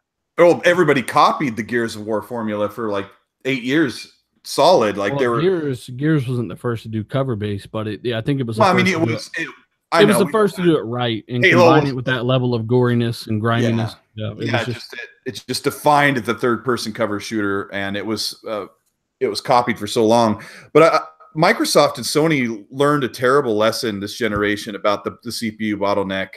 And we know for sure already that Phil Spencer was like trying to pass off frames for the X, but because he knew his hands were tied. But with this next generation, I think both the PS5 and the next Xbox will be definitely like so wide open to allow 60 frames. And if it's not 4K 60, we're going to be seeing a lot of 1440p 60 with ramped up lighting, ambient occlusion, just all this stuff that PC gamers have been saying, you guys don't get this. I mean, it may be this generation coming up may be the one where PC guys just have to kind of chew on it. Like, man, these consoles are really pretty decent. They're, it'll never happen. Like anybody who's even in that feed, in that thread, they're not probably most of them aren't cool enough to be like, yeah, I get it. I get the value. You know what? People say it in my videos, I get PC guys because not everyone against another platform is an absolute. I hear a lot of people say, man, it's so impressive. I play a lot of games on the console, on the Xbox, because it's just the way it is and how great games look. And maybe my PC can't do that, but you know what, Colt? Just get a PC. Yeah, it's great. Yeah. No, but get a PC, Colt. Come on. But that frame thing's going to be a big deal. I mean, we were just playing Zombie Army Trilogy. Even that Dirt 4 runs at 60. Dealer's playing that Red Faction. There are more 60 frames games than we give credit for, and having 60 frames be more of a standard next generation is going to be a big deal. That's what I want to hear Microsoft say. All of our games will have the option to run at 60 frames. That would be really nice. The Red Faction Guerrilla, I mean, it's run at such a high resolution and at 60 frames. I mean, it is, and really, Phil and them, they didn't have an option at the beginning of the generation because you only had these JAG cores and these clusters to work with. AMD had no other options in APU form. So they had to use these things. And that's what I was telling people. The CPU isn't really a bottleneck at 30 frames per second for a lot of games, for most games, unless you're Just Cause 3, right? Or Fallout. But at 60, yeah, you're starting to see like, it doesn't stand a chance. Maybe you can only get up to 42 frames per second. So they cap it, whatever. But I'm just saying they knew what they had to work with, and they tried to make the best of it that they could. People act like it's a super expensive PC, but at the end of the day, with more and more 60 frames options, I'm pretty happy with that. And I think that's something that I want to see. Jay, you're probably really, really enjoying 60 frames whenever you play on the PC. I'm sure. I know D is. My computer is unbelievable. I've got like a Threadripper 12 core, 24 thread. Damn. Yeah, 1080 overclocked. I can do anything you throw at it at a, you know, sometimes 160 frames per second, ultra. So, I mean, this is the thing I want to bring up, though. I've been a gamer since I was like 6, and now I have a PC that can do literally anything. But my point here is I'm still grabbing my Nintendo Switch and playing like Ys 8. You know what I mean? I just feel like everyone's talking about 60 frames and all this stuff, and that's what Xbox needs to do. I think that's still not really the big deal. It's going to, for me personally, it's going to come down to the games. If they've got games that I want to play on their system, then I'm going to buy the console. It's not about console war. It's about, where are the games? Do I have to go buy a Sony system? Why do I have to do it? Well, Xbox, I mean, but you said it yourself. You're playing games like Wolfenstein 2 on the X2, you know, and that's not made by Microsoft. I think that there's a part of you, there's a part of most people watching this stream right now that inherently enjoy console gaming. It is a curated, simple, easy, reliable, convenient environment. It's got all your, like, the PC, you know, we all got PCs, but we get why console is the thing. We get why we go to our consoles every day or every other day, maybe in your case. It's definitely a thing. And of course, the games are given. They've got to be there. We've said this before, too. I get what you're saying. You definitely are more. I just think that 60 frames on those games, because I'm assuming those games will be there. From everything we've talked about in the past, I think 60 is important on those games. But you're right. The games are going to lure a lot of people. And that's just kind of like something that you got to have. And that's like, Rand, what do you think they're going to bring? What heat are they packing in 2 years? Diapers. They're back in diapers. Diapers, the game. I better hardware, clearly. 60 frames would be much appreciated, or at least focused on that. I don't know. I'm not a tech dude like you and Colt and DR. So, I mean, I don't know what the specs are going to be and what those specs could even really do for a console, because that's not my thing. Well, here's a good question for you. When you hear all this stuff in terms of the gaming community, do you just like, not that it goes over your head, but are you just sort of like, who gives a shit? Just give me the games. Yes, I am more like that. Like, who gives a shit? Like, whatever. It's got 14 teraflops or it's got 15 teraflops. What games am I playing on this system? Mm-hmm. You know, that's what I care about. I care about Microsoft. I care about Microsoft building first party and getting away from Halo, Gears, and Forza more than I care about what's inside the next Xbox or what kind of. You know what I mean? Frauds have to make the assumption that games are going to be there. Yeah. So like you just played, like you just played 2017 and this year, the games are going to be there. You would have said that in 2014, you'd have been wrong. Yeah, I mean, some games definitely. I mean, last year sucked. This year has been a little bit better. I mean, they're only behind one game when it comes to exclusives. But at the end of the day, you just got done playing Nier Automata and said it was one of your favorite games on Xbox. And I hate it when people pretend like third party doesn't exist. I know that first party's coming. We know that. We know that for a fact. They really were adamant about that. They did something that a lot of people didn't think they were going to do at E3. They came out and literally told you and showed you what studios they bought. Who really expected all that? Like, there were a lot of you might be able to say now that they've done it. Yeah, I expected it, but a lot of people before the show never expected them to do a segment on that. And I think they did that for a reason. The games are coming, like you said, next couple of years for sure. You're going to be full steam ahead. I'm assuming that those games are there. Games like Gears coming next year looks phenomenal. That's why I revert to what I want to see from those games in regards to 60 frames per second, things like that. You know, do you get where I'm coming from? I mean, yeah, I get where you're coming from, but like, I don't because I don't understand the tech side of stuff. It doesn't really interest me what have it. Cause like you or D can make a video and be like, all right, it's got a Ryzen version 2 that's overclocked at, this thing, magic fish in it, like 16 teraflops and all these computations. And I'm just like, okay, that doesn't mean anything to me. Like, what are they giving? You like 60 frames any day over 30, right? Yeah, I'll choose 60 frames so all I can day. break that down and say, guess what? This big badass fucking game you really like, 60 frames. You'll be like, oh my god, that's gonna be pretty badass. You know, I want more choices. Like, you are right about that. Like, I wish all Microsoft games had that choice. How great would State of Decay 2 be with the 60 frames option, or Sea of Thieves even? You know, like I just want that. That's what I'm looking for next gen, at least. Like, more options. You know. What are you going to say, Colt? No, there's a couple more on the Xbox that run 60 frames option than there are on PS4. You know, it's got a better setup, but, you know, all that tech stuff aside, I still don't understand it as much as D and Dealer do. But like Dealer said, we have to assume that the games are going to be there. And, you know, we always talk about how power doesn't matter, but it sure matters a lot Of course. when these games come out and they freaking blow the face right off your skull. You know, there are some, like, I don't know, I've played a lot of games that just look amazing, that are great. And those games are always there. There's always good games. But to play like Rise of the Tomb Raider Enhanced, you know, was a really great experience. It just felt great. Also, too, you know, with more power, these developers, they can aim a lot higher. So these developers, they can only go so high right now because they know these games got to play on, you know, the Xbox One, on the PS4, on the PS4 Pro. So they can't make them too elaborate. When next generation comes around, I would say maybe the second year into that generation, these guys can really go all out because, you know, these systems are quite capable. So they can scale it up high on the PC and it'll still be quite comparable on the consoles, especially this next generation of consoles. Because I think consoles, these guys making them now, I think they're a little bit more aware of the PC. And they're like, you know what? We at least need to be on par with most of what the PC can do. And being on par means 60 frames per second. And the next generation, some people say, oh, no, the devs are still going to do 30. Listen, some devs probably will still do 30 because they're lazy and just whatever. It just works financially for them. But I'm willing to put it on the line that 90% of the games in the next generation will be running 60 frames per second, or they'll have that option. Maybe not all games will be 4K 60 frames per second, but I really believe 90% of the games next gen will have a 60 frames per second We're option. getting that option a lot this generation. I think anytime it's possible on the CPU side, the developers that prefer 60, by the way, almost every single one of them prefers 60. Then they're going to give you that option. But on games like Assassin's Creed, where you just got too much complexity and geometry and simulation and animation and all that stuff, they're not going to be able to give you that. So they're not going to. You know, Assassin's Creed Origins and Odyssey are like this gigantic world that there's like no loading screen if you're just out running the whole entire world.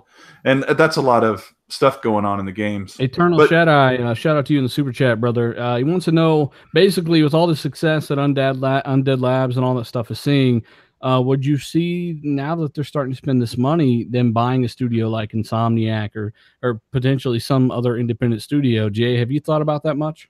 Yeah, absolutely. I mean, I've been talking about that for months now. There was, you know, they went to Sega's head office and people were like, oh my God, they're going to do something with Sega. Oh my God, they're going to make a giant mistake. Yeah, they're going to make a giant mistake. But LOL, JK.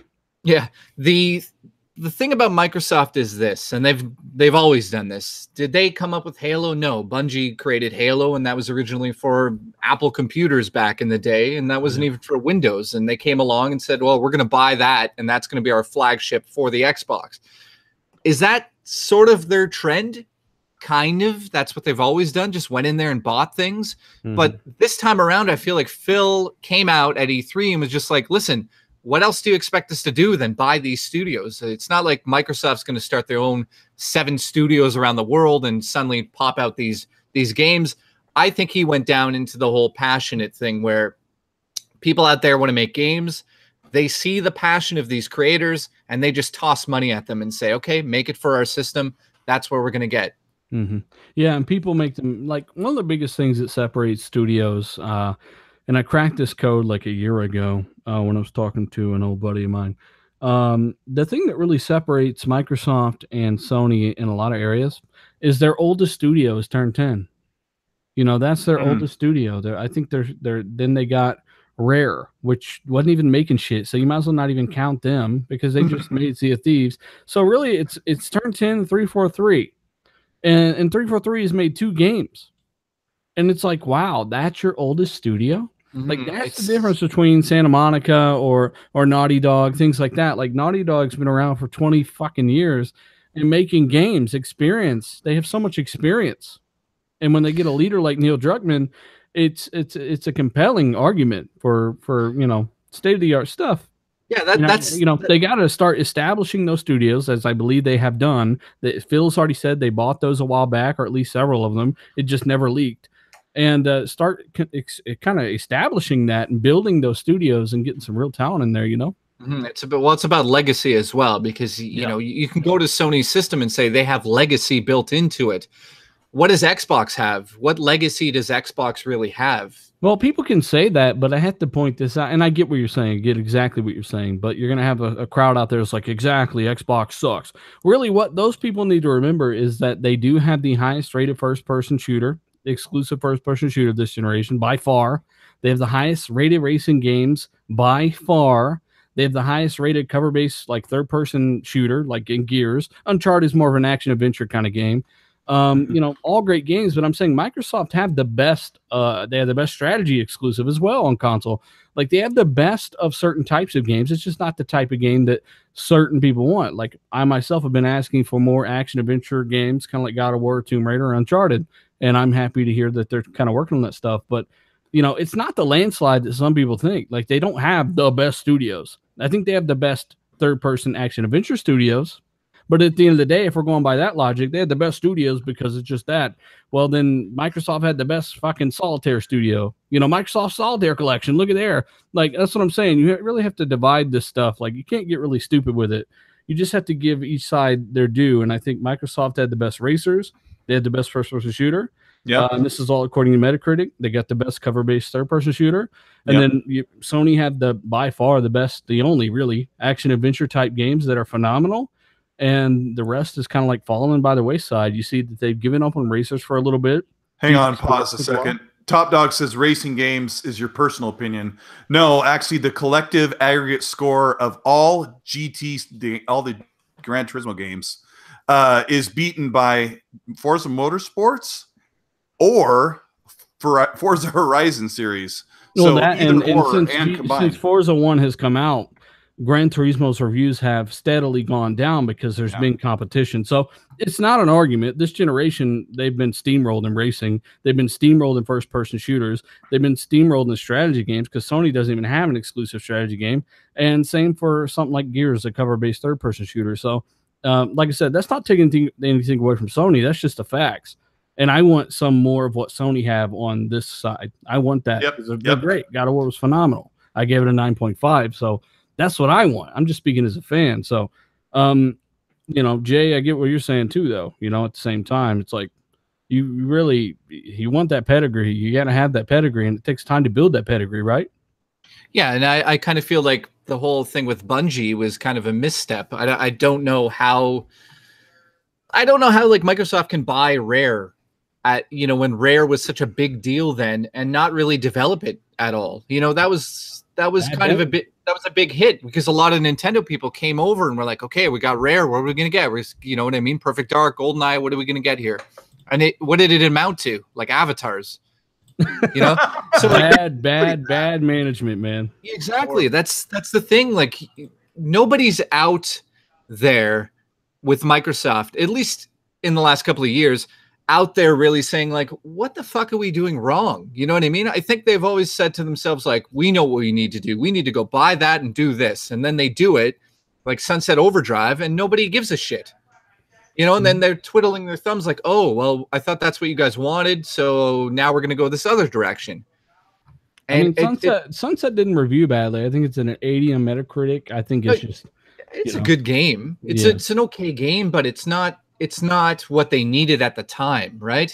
I feel like at that, you know, they haven't. Well, that somebody said in the chat. Robert Rice said that you have to learn from your mistakes, and that's something that Microsoft continuously hasn't done forever. I have never seen them learn from a mistake. They've like, okay, let's try this.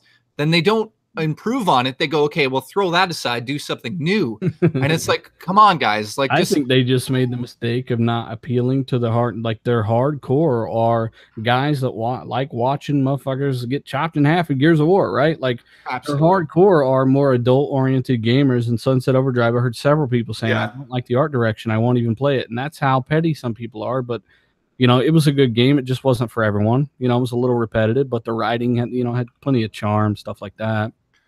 I have a question. Is there a PS4 exclusive that allows you to play co-op campaign like Gears and Halo and stuff like that? Do they have anything like that besides? I mean, I know Knack does, so I'm not using that as a joke, but and that's a legitimate question. Knack too.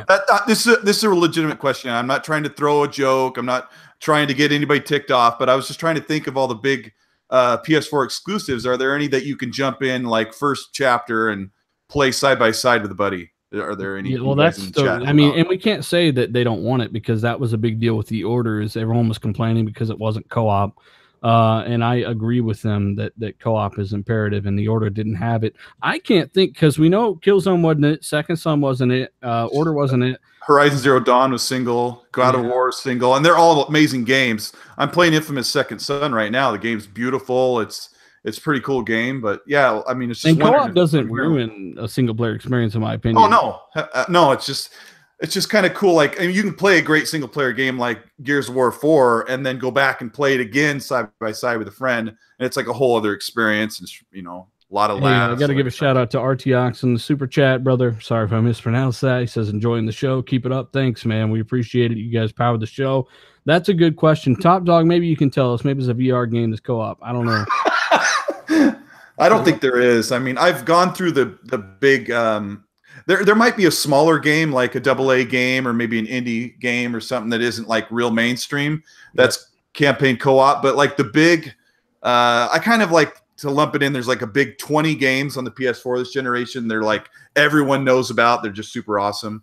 I just don't think that's available. Lady Foxfire in the super chat. Shout out to Foxfire. She says both Halo and Gears have great campaigns with great characters and multiplayer, and that's been something else that I've driven home. Just because something is a single player experience, right, doesn't mean that. And that went into Matt Booty's quote. Hey, we got to look for ways to extend the life of these games and add, reasons for people to come play these games.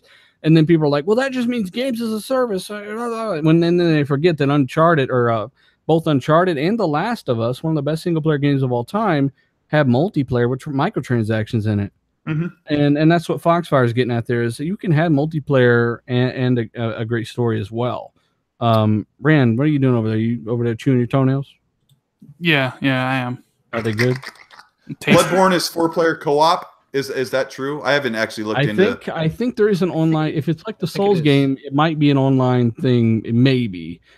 I got a silly question. This is going to sound just silly, but how come Sony has sold double the amount of consoles? Like, what are your opinions on that? Is there actual evidence of something that did something that made people? Yes. All the surveys for the first 3 years were the number one reason was resolution. Yeah, 1080p, man. And then the second reason was it was $100 cheaper. Yep. But a lot of people argue about the exclusives, JKB, that first year or so before Uncharted 4 and Bloodborne came out. But Microsoft had one or two better rated exclusives, early on. But Microsoft was in such a bad spot with the bad PR, the $100. It took them 6 or 8 months to drop the Kinect from a purchasable bundle, and they just were really crappy out of the gate. There are some people that don't know about those surveys, by the way. Please, before you say, that's not why people bought the PS4, please just Google it. There are literally countless surveys out there asking people why they chose the PS4 over the Xbox. Resolution was number one for years. Wait, isn't that like saying power, though? That power matters? It is power. Yeah, it's almost like saying power matters. So I totally forgot about the whole... Always connected. People were saying that I won't play this game unless it's 1080p. They were counting blades of grass. Like, now they don't care about none of that. So somebody in the chat just said E3 2013 is the reason Microsoft lost this generation. Which, I mean, that's not true. They're mixing the reveal of the Xbox up with E3 because they showed way more games earlier. Yeah. Well, when they showed that it would always be connected and you could share games and all that stuff, that conference where it was a bit of that was the shit show. One of the funny things is, like, I'm pretty close with Xbox Canada here, and I heard some stories about how the team had all these tickers around the office for Twitter and everything, and anytime you put like Xbox One hashtag in, it would show up in the office. And after that reveal, it got so bad that they actually had to shut them off because the team was getting depressed. And I thought, oh man, like, how does these things happen? And they just basically said, I said, like, can't something happen? Can't we like not do this? And they simply just said, it all comes down to a bunch of people in Seattle. So like when they meant a bunch of people, it's literally like a table of people saying, like, this is the way the whole thing's going to go. What the fuck was that? That's a cat screaming in the background. That's your cat came over here to visit me. Well, last time you're on the show, is your cat arguing with my smoke detector? Oh, yeah. Yeah, so here we go. You know what? We spent a lot of time on this. I know Rand's falling asleep too. Oh, come on. Phil Spencer, he talks about the Xbox Scarlett again. And bottom line, he says the entire project has the gamer at the center. So you notice a recurring theme here. He basically talks about how they really achieved something great with the X and they want to pass that with the Scarlett. He would like to push that further. He's already referenced things like performance being very important, knowing that Ryzen-based APUs are going to be in the next-gen consoles. As we've told you guys, they would be, a year plus ago. He also says that resolution is important as well, so you're going to definitely have some phenomenal-looking games. And the thing is already in deep engineering states, so they're already working on it. They probably got several different versions of it. And he's just kind of touching up on that again when he's being asked about it, because I can't believe how transparent they were with that. Jay, did you expect him to just be like, we're working on consoles with an S and going on interviews talking about what he expects and what he wants? Yeah, that's just another power play. You don't think Sony's watching them and saying like, okay, how are we going to compete here? What do we need to do? Obviously, things get leaked internally to other companies, and then that's how they always come out with the systems almost on par. So I think what he's doing this time around is saying like, listen, Sony, we're working on systems, and these systems are going to be powerful, very powerful. So we hope what you got over there is going to be enough this time around. I think that's basically the message he was sending out. And that was after he was saying they're going to continue to be the benchmark. They're going to exactly. I think he was simply saying, listen, we have the most powerful console in the market right now. And with these systems, because he said systems, and I always thought that was amazing of him, because realistically, when you hear that, you're like, wait a minute, what does that even mean? I think it just internally means that they've got a few different ones on the go, and we might see two of them release at launch. I think we will see two of them, because we know that DX12 and the way Microsoft is doing things now, it scales up, scales down. So we could have one maybe a little less powerful, cheaper, and then like a Pro Series one, or maybe one without a disk drive, one with a disk drive, something like that. I think it means that they've decided to split the market a little bit here, because not everybody can afford a $700 system or $600 system, whatever the price tag is going to be after tax. Some people just want to get in the entry level, Canadian. Right? Well, D and I are from Canada, so get with it. Like, get with it. Pay these extra fucking high prices. Yeah, deal with it. Well, Dealer and I have been like throwing coins into a wishing well that PS5 and the Xbox will both release at the same time, or mostly that they'll release at $400 US. Like, we're really hoping that Microsoft doesn't come out at $500 again, and PS5 comes out at $400. I mean, well, we started. Somebody said two versions of a system, maybe one. I just got 3 DMs. Digital Foundry stole your shit. No, they didn't steal my shit. I think I was just the first one to put that theory out there. They made a video that was strikingly, eerily similar and jarring, kind of how they approached that. They watch your stuff. They talked about it did like 140,000 views. They might have seen it, but they talked about a possibility of a streaming box, but that's why I didn't mention that, because in my opinion, that's not a console. That's more like Roku. Like that's not a console. I feel like a console is powered by local hardware. So I didn't mention that. They also talked about the possibility of, what was the other one? I know they mentioned the same CPU on both of them, but one's just a faster GPU, which is what I had said 2 weeks before they released their video. And that's why I threw it on Twitter. I wasn't bragging or saying I'm better. That's dumb to say that you're better than Digital Foundry with the knowledge and the team they have there. No, that's just ignorant to say. My point was, tell me I don't know my shit now, because I'm just saying this to the haters, because motherfuckers do talk out of their asses, and I've been pretty accurate all along. So Digital Foundry tell you that I'm a goddamn fortune teller is what I am. So Digital Foundry. Dealer's like, he just gave us a 3-minute speech about how he's so humble, and then he just bragged the hell out of himself. No, I'm just saying, like, I just get tired of being lumped in. No, but it's true. I've watched. I was watching Dealer's channel for about 2 years now. It's been, and I've just seen so many things that he's made these educated guesses, and it's pretty cool to see somebody like Digital Foundry kind of be in line. Digital Foundry's also had said that they think next gen will be in 2019, and there's even rumors still going even today about that. I think Rand covered a story on that. Maybe you want to talk about that, Rand? Yeah. I mean, I don't know if you guys saw, but there's a job listing for Call of Duty next year, Infinity Ward, and the job listing called. It was basically for and they say it in the job listing. It was for next gen, multiple next gen platforms. And Infinity Ward is the next Call of Duty developer up next year for 2019. Yeah, so I mean it's right, and they're asking for what somebody would be like a cinematic storyteller. So it sounds like single player is going to return to Call of Duty next year. The rumors point to it being Modern Warfare 4, but I mean, they're asking for like next gen platforms, multiple next gen. Rand, what if Microsoft was going to do the same thing they did in 2016 and say, here's the next Xbox for holiday 2019, and we're working on Project Scarlett for 2020. If I had to get, I think the PlayStation 5 might be next year. Yeah, that's what I think too.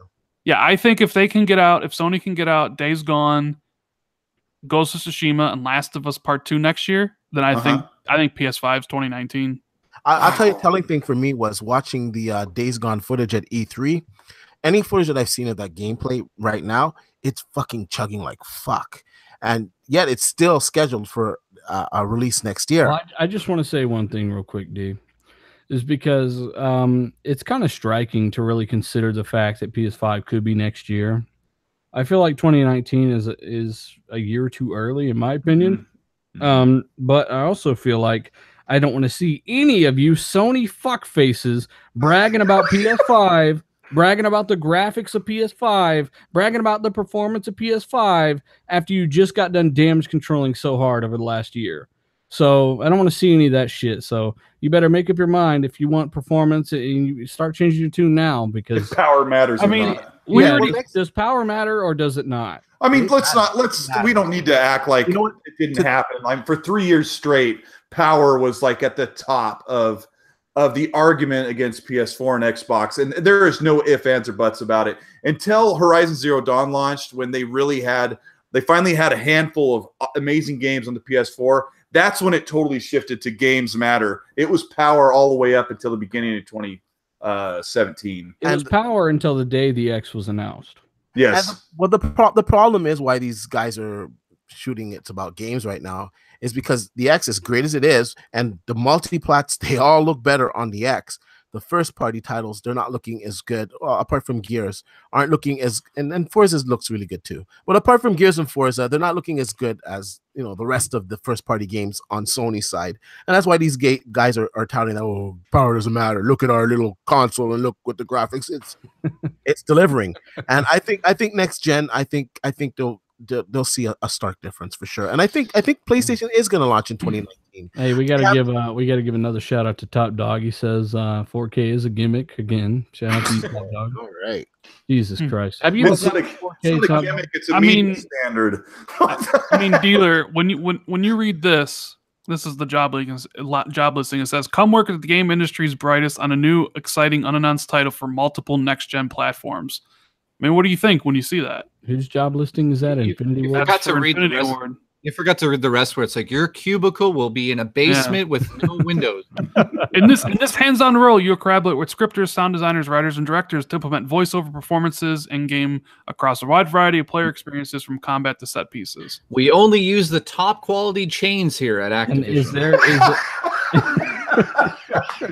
Is Infinity Ward's game next year? Is that when they're up? Yeah, because this year's Treyarch, last year's World War II was Sledgehammer, so next year is Infinity Ward. So let's say they missed the mark for 2019. Let's say this is a post for their next game. That would be 2021. Their next game would be 3 years after that, so that'd be 2022. Yeah. So it's definitely not 20. Well, I don't know. No, they're not good. 2019 seems too fucking early, but I mean, but let's be honest here. These consoles that we have, they were never meant to end the generation. They were just an extension. They were specifically touted as a mid-gen refresh. So, 2019 is the mid. We have cell phone models that change every fucking year, man, and they cost way more than a console. It's just the way technology is moving too fast for console not to go forward because it's holding gaming back. To be honest with you, PC is so far ahead of console right now, And for them, some people say, "Oh, 2021." That'd be suicide to wait till 2021. Well, let's be honest. The only thing that's holding back like most things now is on the CPU side. So, I mean, all they got to do is get up to that Ryzen core and plan for the future there. They can have a very long productive generation when they get the Ryzen core. Ryzen is so freaking cheap. So they could go first gen Ryzen because they're not going to be clocking it past 4 gigahertz. So to be completely honest with you, they don't need to go second gen Ryzen. They could go first gen Ryzen, which is so cheap. And two, it's all specifically optimized for those cores anyway, so they can get away with under 2 gigahertz if they want. Preferably, hopefully, it's above, but they can get away with under if they want it because those cores, the instructions per clock are just so much higher. It doesn't matter. Yeah. So they can do a lot more with those cores. It'll be a quantum leap. They've actually tested the lowest Ryzen you can get versus frame rates in consoles, and even running on a few threads, it's outperforming. Like it's one Ryzen CPU is more productive than easily both of the CPUs in the Pro and the X combined. Yeah, no problem, even on the low end. So and the power consumption in these Ryzen chips is really, really low, which is perfect for a console. So they could realistically put it at 3.5, 3.6, maintain good heat, low power consumption. And I honestly tell you, that'd be good enough for a console. Yep. I can confirm that they run amazingly. I mean, well, yours is more of an editing beast for sure. Mine's water cooled, so custom water cooled. I'm JKB. I'm cool. My whole body's water cooled. I run cool as fuck. I have baths. I also have water, and I have to say, the water cooled makes a big difference. It's a lot cooler, obviously. You just get a lot more performance. Mine's my 8700. It looks cool as fuck, man. My 8700K is water cooled as well. It's pretty. I just keep a super soaker by my couch and I just spray my GPU when it gets really hot. Hey, I want to give a shout out to 600 people watching this live, guys. Thank you so much. It's our first show back in a couple weeks. Last week we had a power outage for those that missed it. We talked about a lot of stuff today, kind of getting the rust off. We got a new member, JKB. If you missed it at the beginning of the show, and just tune in, check out the video when it re-renders if you missed any topics or you want to know more about that. We got to get the fuck out of here. This is our longest show of all time, and I want to apologize for that, people. Sorry. I think they were okay with it. Are you guys okay with us running a little long sometimes? No, I mean, that was sarcasm. So, we do want to say thanks for rocking out with us. Hit that like button, guys. Let's try to get up to 300 for the end of the show. It really helps. Rand fell asleep. Where we apologize to Rand. It was kind of a long. Oh, no, I had to go do something. Arduous show, but we do appreciate. Hey, Rand actually didn't miss a single question, unlike me, where I was like stuck in La La Land. I don't even know what I missed because I had to go do something. What did I miss? You were good. You didn't miss anything. You're on point. And I'm liking the new member. Good. It's good to announce that. Thanks, buddy. Well, it takes time to mold, the chemistry in a podcast and stuff. It's important to, that takes time. So it's only going to get better. And I thought Jay did a pretty good job today. Thank you. I mean, we've had him on before too. We've had him on once before, and things are good. Yeah, I like how Colt's getting this theory in the chat that he's got a split personality. One side he's like this quiet guy, and the other side he's shut up, DKB. Just shut up now. That's Colt 45. Yeah. Colt 45, yeah. Hey, but we do got to get the fuck out of here. My ass cheeks are falling asleep. So, hey, I want to say thanks to everybody. Like I said, hit the like button, share this bitch around. Let's try to get it done. You guys are great at it, and we're gonna get some outros going on with Colt Eastwood, the Naughty Dog of YouTube. Man, what's going on? Where can people find you? You can find me at Colt Eastwood on Xbox Live, PSN, and Twitter. Send me a message there if you want to talk. I'll be on Xbox a ton playing games, and today gave me a really good idea for a video, so I had a good time today. That's half the battle, is thinking of an idea for a video. Unless you're just, Phil Spencer farted, video time. It's it's hard to do. It really is. So you got to kind of come. My last video was about mods and stuff. We didn't cover that. I meant to mention that during the show. If you want to know more about the mods community, Xbox community content coming to the Xbox, check that video out. I went through a lot of time just editing these pictures and showing you exactly how I think developers are, for one, going to implement that with ease, And then 2, how it's going to work on your end, how you're going to get access to these mods that are going to be system wide, meaning developers can just make them. And if they're there for a game, you can use them provided the game supports mods. You know, like I said, that's all on that video. So if you haven't checked it out, I'll put it in the description after the show too. So, yeah, I don't want to cover that as a topic because it's really boring. So I wanted to kind of tell you guys to check out that video where I try to edit the boredom out with explanation.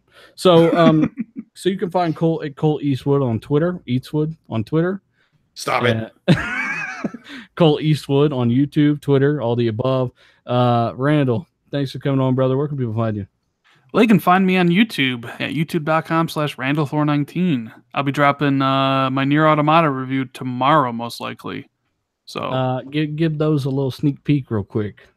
I really, really enjoyed it, and it would be in my top 5 if I played it last year. I didn't say spoil the whole damn. Well, game. I didn't give it a score. You know, check out the video tomorrow. 4. 9 out of 10. I'm sure he gives a review and doesn't pause at all and on the score, and it's great. There's no that's right. no need for making a correction in the comments like no need at all. Like this is going to be a rock solid one, so you guys check that out. I think this game is worth 7. 4? No, 8. I didn't mean 4. So yeah, check that out. We also got Darth D Batch, man. What's going on, man? Where can we find you? You guys can find me on Twitter at D_Batch and at YouTube at DBatch. And I've been getting a lot of DMs lately about my Q9 and OLED reviews. The Q9 review is going to be on Thursday. I'm going to post it, and you guys are not going to want to miss that, especially if you're a console gamer or a PC gamer. You're going to love the reviews. It's got a lot of details in it. And on the weekend, I'm going to drop my 2018 LG C8 review. Good stuff. And we've got the newest member of the podcast, JKB. Thanks for coming on, man. We look forward to the next show with you, and give us kind of your thoughts on how the show went, man. We're gonna put you on the spot. I think it went pretty well. I think that Colt, we might have to call the FBI on him, but that's fine. Some bipolar medicine, maybe. Something. It was a little scary. I was a little scared when he was like, "What the fuck did you say? What did you fucking say?" I was like, I would never say those bad words ever. You guys know that. It was like out of a be like, horror what movie. the fudge did you just say? Colt melts if he says the F word. So. Oh shit! Is there no swearing on here? Sorry, I forgot. Yeah. Gosh. Yeah, it's fine. Well, like I said, man, you did a good job. Where can people find you? You can find me at youtube.com/3kilobytes. I think you put the link to all of our channels in the description, right? No, I tell everyone to, and that might be something I have to start doing, I guess, but I tell everyone to just link your stuff in the comments. Oh, cool. I encourage everyone to just put their link in the comments, but because I always had different guests on it stuff, so that can be kind of, I don't know, whatever. But yeah, follow Jay on, where's your Twitter? It's at JHoof, so JAYH. You really got to find a way to change that to JKB, man. That's confusing. You gotta find a way to make it happen. We're gonna get Terry Myerson over here, or he's gonna get it done. So yeah, well, yeah, we appreciate you coming on, bud. We look forward to the next show. And for those still here, thank you so much, guys. We're headed out. We'll see you next week. Peace. Shut up, dealer. I signed up twice.